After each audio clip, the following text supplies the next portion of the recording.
Good morning, everyone.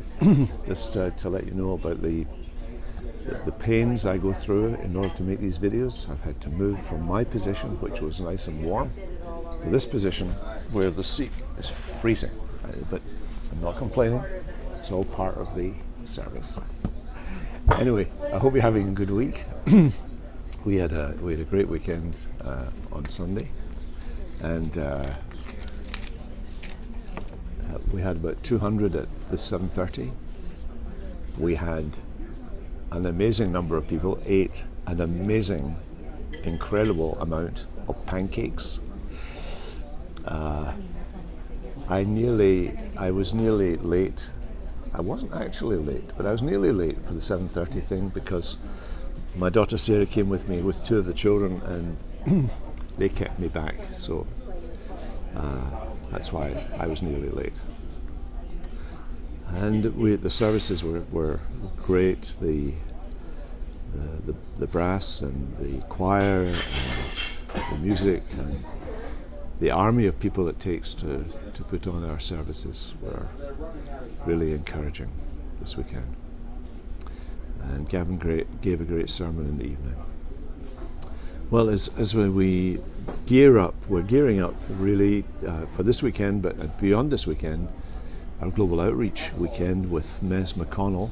If you didn't see Mez's video last week, look it up, listen to it. It's a bit long, but it's a very, very great story, great man. God has really taken this man from difficult circumstances and made him into a really powerful messenger for his kingdom and service. And I'm looking forward to him being with us.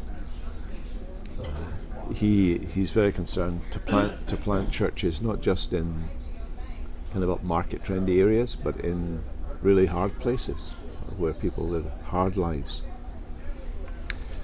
While we're talking about hard places and hard lives, this past weekend we saw the murder of Christians in Sri Lanka, in a number of places in Sri Lanka.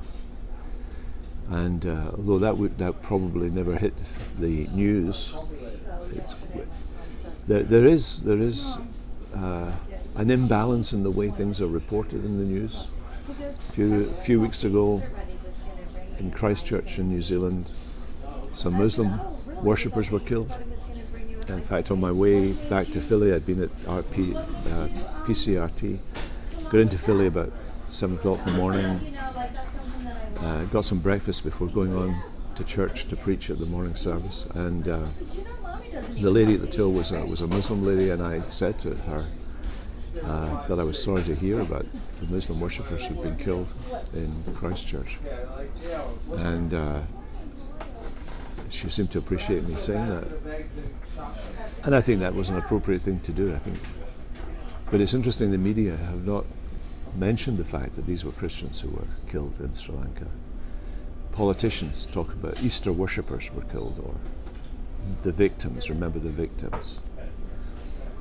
And this is a pattern we're seeing all over the Western world, that people are afraid not to mention Muslims when they're attacked. They're afraid to mention Muslims when Muslims or Islamic extremists, as they're called, attack Christians and Christian churches and so on.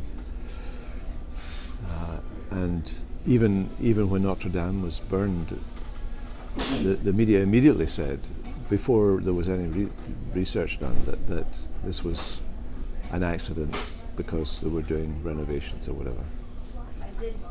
Whereas there have been hundreds, if not over 1,000 churches in France that have been burned recently.